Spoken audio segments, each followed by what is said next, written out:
Olá pessoal, nós estamos dando início a mais um Futuro Invest TV, hoje dia 18 de janeiro, semana pautada por um mercado mais otimista aqui no Brasil, de certa forma o risco de racionamento de energia que a gente foi vivendo aí, que ao longo das últimas semanas diminuiu, as chuvas começaram a aparecer na cabeceira das principais bacias hidrográficas do Brasil, isso tem ajudado.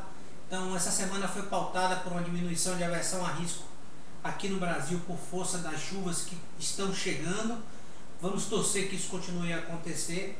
Mercados internacionais continuam com um viés extremamente altista, otimista. Hoje, na quinta-feira, na madrugada de quinta para sexta, nós tivemos dados da economia chinesa mostrando que efetivamente o pior ficou para trás, então isso é uma excelente sinalização. E por enquanto nos Estados Unidos as indicações também são otimistas. Então o cenário está positivo. Agora, chama atenção aqui no Brasil o movimento que tem acontecido com certa intensidade de venda de ações em bloco por parte de private equities, principalmente no setor de educação. Quando essa classe de investidor começa a ficar mais ativa na ponta de venda, é um sinal de preocupação com os valuations. A gente não pode tirar isso de mente. Então, apesar do clima estar positivo, a gente tem que acompanhar com uma certa cautela o patamar atual que as ações estão tomando, dado que quando fundos de private equity começam a vender, é uma sinalização que as ações já não estão com preços baratos, vamos chamar assim. Então é um sinal de alerta que tem que ser ligado a partir de agora, dado que tem acontecido com certa frequência movimentos de block trade aí na bolsa, com venda de ações por parte de fundos de private equity. Hoje na nossa pauta nós vamos ter, além do Alan comentando a parte de análise técnica, uma entrevista bem interessante falando sobre fundos imobiliários. O ambiente atual de queda de juros e inflação alta é um convidativo para diversificação de investimentos com base em fundos imobiliários. Então a entrevista está bem interessante, não deixem de assistir no final. Então a parte macro que eu tinha para falar basicamente é essa. O cenário continua positivo, bolsas internacionais em alta, o principal drive ainda continua sendo a temporada de resultados das empresas americanas, e um pequeno sinal de alerta tem que ser ligado aqui no Brasil, dada a movimentação na ponta de venda por parte de fundos de private equity e muitas ações brasileiras. Então era isso e até a semana que vem. Boa tarde a todos, pessoal. Estamos começando mais um Futuro Invest TV. Na edição de hoje, aí, nosso mercado segue fazendo um movimento de alta aí nessa semana. Então, na semana o mercado está subindo aí 0,76, fazendo um bom movimento de alta, e o mercado vem dando sinal de congestão. Aqui é o gráfico semanal do Ibovespa. A gente pode estar vendo aqui o movimento do mercado no curto prazo. A gente vê aqui que o mercado, desde quando chegou na região dos 63 mil pontos, ele não conseguiu mais desenvolver, então acabou ficando amarrado. Então ele fez um pregão aqui de queda, pregão anterior da semana retrasada aí de 1,64 de queda, e não conseguiu romper a máxima nem a mínima, e nem o pregão dessa semana conseguiu desenvolver, acabando aí ficando também entre o range aí da semana anterior. Então o mercado dando um claro sinal de congestão e claro sinal aí de indefinição no curto prazo. Não podemos esperar muita coisa do mercado enquanto o mercado não sair desse sinal de indefinição. Importante o investidor continuar com o pé no chão aí, continuar comprando coisa boa, que o mercado tá bom para quem compra ação boa. Quem continua procurando ação ruim, tá continuando sofrendo e não mudou nada. Muda o ano aí, muda o tema, mas continua o mercado privilegiando aqueles que conseguem sair um pouquinho aí das ações ruins e partir para ação boa. Então, partindo agora aqui para o gráfico diário aqui do nosso mercado, a gente pode estar vendo aqui nosso Ibovespa amarrado aqui, desde quando nós entramos no mercado amarrado, e não conseguiu se desenvolver, não conseguiu testar patamares mais altos. Então o mercado lateralizou, congestionou, não conseguiu testar patamares mais altos, não conseguiu se desenvolver até então e continua congestionado. A perspectiva é positiva, pois o mercado está com viés altista, mas até então não podemos aí ficar muito otimistas enquanto ele não sair. Então eu diria que a gente tem que estar otimista, mas com o pé no chão, sem estar muito exagero, porque o mercado não está eufórico, o mercado não está acelerado, o mercado está simplesmente congestionado no curto prazo, e é importante o investidor estar de olho aí nisso e não achar que o mercado está desenvolvendo, está rasgando. A indicação essa semana aí é um papel aí bom que o pessoal gosta, que o pessoal tá de olho e, sem dúvida nenhuma, é uma bela indicação. Antes de falar da indicação da semana, eu vou mostrar a Suzano. Eu não estou indicando Suzano essa semana, tá, pessoal? Só estou mostrando a Suzano. Suzano é um papel que vem fazendo um movimento bem forte de alta, tá 7,77, ainda bem.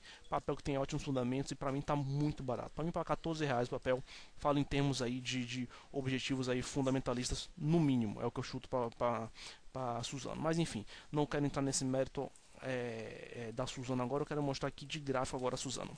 Então a gente pode ver aqui, pessoal, no histórico da Suzano, que a ação que entrou numa tendência de baixa, né? Caiu lá dos seus R$15 e veio caindo, até que ela parou de cair nessa região dos R$3,90. Então R$3,72 foi quando a Suzano parou de cair. A Suzano lateralizou, congestionou, amarrou até que rompeu. Então a gente pode ver aqui exatamente na data de 20 de agosto que a Suzano conseguiu terminar aí o seu movimento de lateralização na região de suporte. Então, esse é o ciclo de mercado, pessoal. O mercado não anda em V. Então, aquele cara que compra ação em tendência de baixa não sabe o que está fazendo, não tem a mínima noção do que está fazendo. Ele tem expectativa de tentar achar o fundo, de achar o olho da bolsa, o fundo da bolsa, mas é muito difícil. Então, a ação cai. E antes dela subir, ela dá uma lateralizada. Praticamente todos os papéis fazem isso depois de uma tendência. Então, tem tendência de baixa, papel para de cair, lateraliza e volta a subir. Tem uma tendência de alta, o papel lateraliza e começa a cair. É raramente que você vai ver ações fazendo um movimento de V. Então o mercado anda fazendo esse ciclo. Então o mercado vem em tendência de baixa, parou de cair, lateralizou e mostrou força. Rompeu aqui essa região e o papel foi embora. Então o papel rompendo mais ou menos na região dos 4,26, foi embora, entrou no viés altista, entrou no movimento de alta e hoje está no seu 7,77. Então é isso que acontece com o mercado. Sai de uma tendência de baixa, lateraliza até entrar numa tendência de alta. É normalmente isso que acontece com o mercado. E o melhor ponto de compra que você pode comprar uma ação é quando ela acaba a sua congestão, quando ela começa a dar seus primeiros sinais de força. Então aí é um reflexo do que aconteceu na Suzano. O seu primeiro sinal de força realmente liberou o papel foi embora e entrou aí no movimento de alta, saindo dos R$4 por 7,70 aí. A ação praticamente vai fazer uma alta de 100% daqui a pouco. Acredito que isso ainda vai fazer. Desde esse fundo aí até desse começo 4,20 até bater os seus R$8. Acho que a gente vai ver isso em breve. Mas enfim, mostrar para vocês como é que funciona o ciclo de mercado, para mostrar aí o próximo trade agora da semana. Muita gente fica procurando papel em tendência de baixa, fica procurando tranqueira. Comprando tranqueira não dá dinheiro. Isso aí eu já comentei algumas vezes.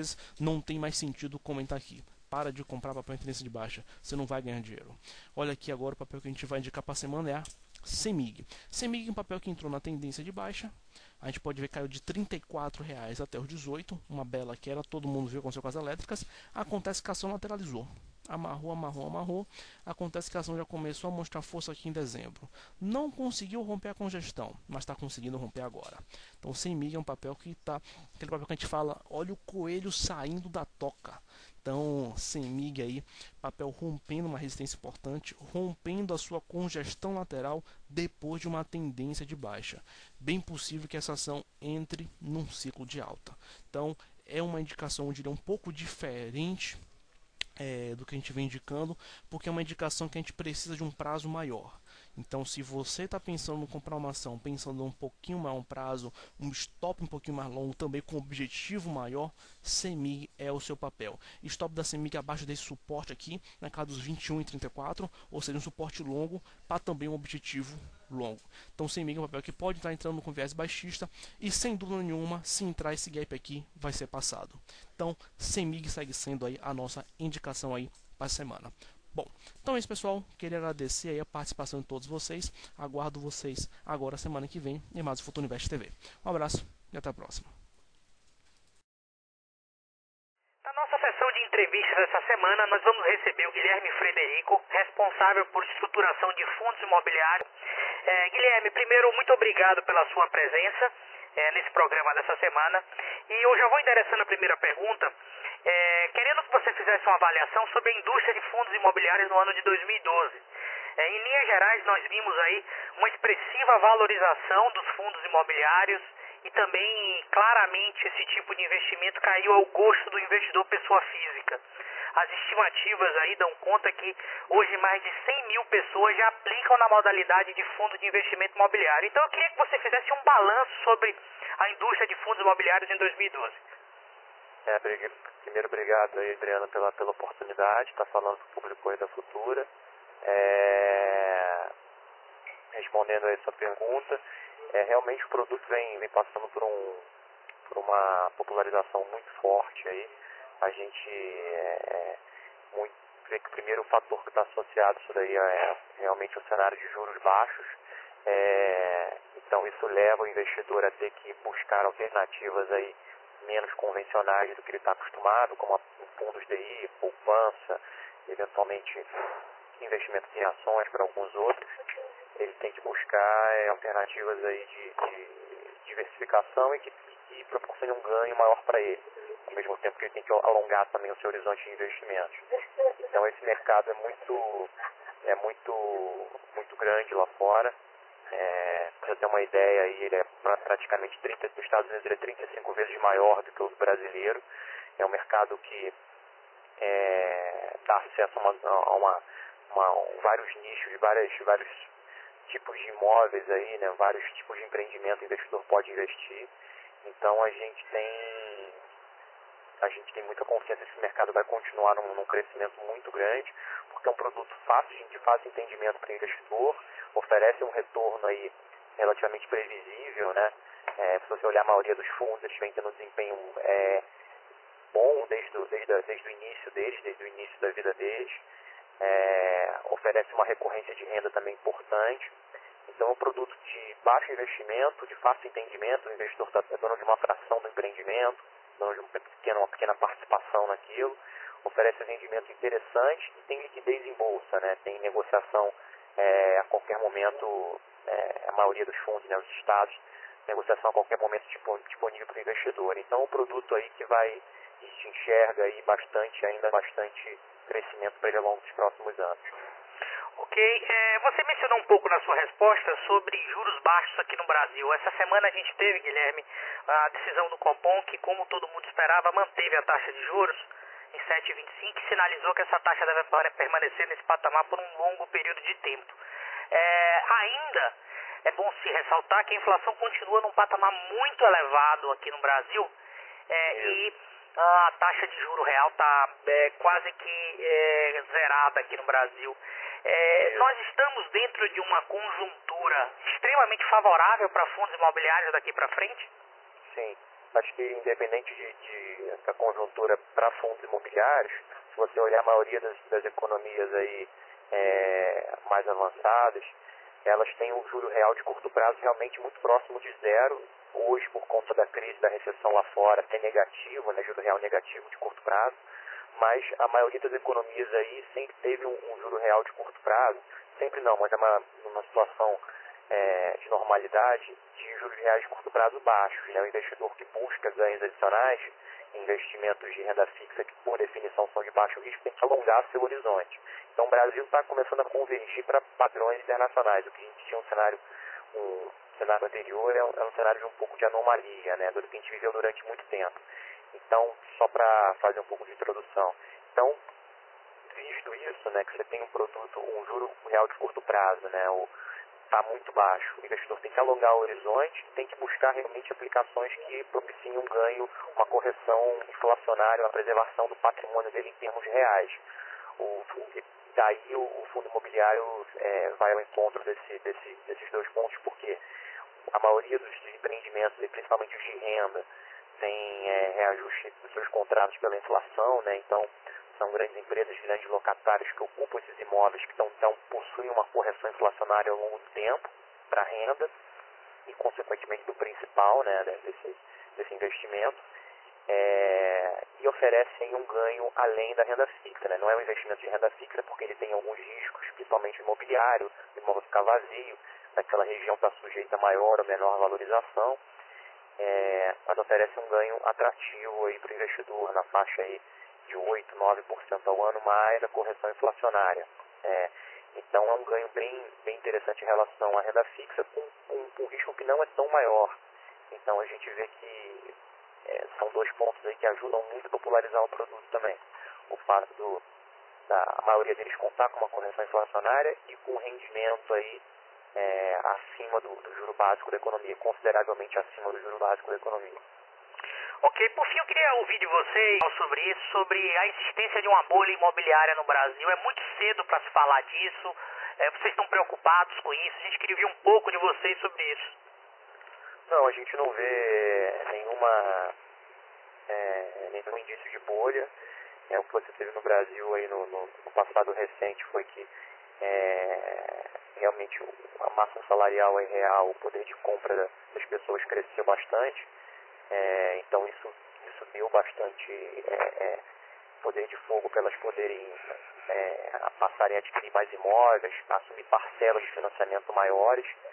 Consequentemente, isso alterou um pouquinho os preços também, o preço dos imóveis passaram por uma valorização importante e você teve um alongamento de prazos de financiamento. Então, diriam que foram mudanças estruturais que levaram o preço dos imóveis a um patamar mais elevado e nada que dê indício de uma bolha. O sistema ainda é muito saudável, as políticas de concessão de crédito aí dos grandes bancos são bem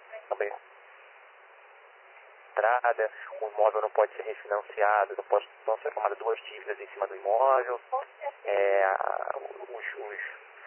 ou seja, a saúde do sistema está bem preservada. O que aconteceu nos últimos anos foi realmente um alongamento de prazos da economia, os bancos conseguiram passar a emprestar prazos mais longos, teve uma mudança de legislação, também deu mais garantias para os credores, e a queda de juros também. Então, e todos esses fatores aliados fizeram com que o investidor pudesse assumir parcelas maiores, que a mesma parcela de financiamento desse capacidade de ele comprar um imóvel de valor maior. Então, daí o aumento, principalmente dos imóveis residenciais nos grandes centros e tal. A gente não vê nenhum indício de bolha, e sim vê mudanças, uma conjunção de fatores positivos que fizeram com que o preço dos imóveis avançasse, mas em nenhum momento a gente enxergou isso como uma bolha. Em alguma outra região específica pode ter tido um aumento mais acentuado, mas no geral não, a gente não vê nenhuma preocupação com bolhas não. Ok, Guilherme, muito obrigado pela entrevista. Nós estamos encerrando o nosso programa e até a próxima oportunidade. Obrigado aí, foi um prazer. Nós aqui da equipe do Brasil Plural ficamos contentes aí de participar e contamos nas próximas aí também poder trazer aí nossa opinião para o público da Futura Invest.